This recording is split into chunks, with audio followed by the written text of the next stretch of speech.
माँ बाप और 3 बच्चों पर मुश्तमिल मुख्तसर फैमिली का सरबराह बाप बीमारी और इलाज ना होने की वजह से इंतकाल कर गया।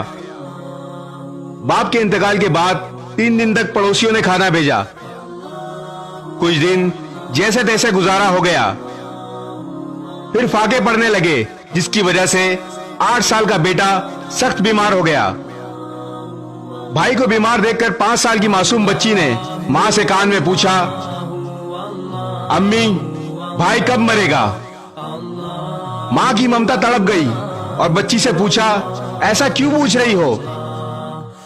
बच्ची ने मासूमियत से कहा, मां भाई मरेगा तो घर में खाना आएगा ना। सोचें क्या बीती होगी उस मां पर, कैसे गुजारा करते होंगे वो लोग जिनके पास 2 वक्त का खाना भी नहीं। सदका 70 बलाओं को टाल देता है, और जब कोई मिस्कीन हाथ उठाकर दुआ देता है तो बड़ी से बड़ी मुश्किल हल हो जाती है। सदका व खैरात सिर्फ रमजान का मोहताज नहीं, आपकी दौलत में गरीबों का भी हिस्सा है। इस वीडियो को शेयर जरूर करें, हो सकता है आपके एक शेयर से ये बात किसी के दिल में उतर जाए।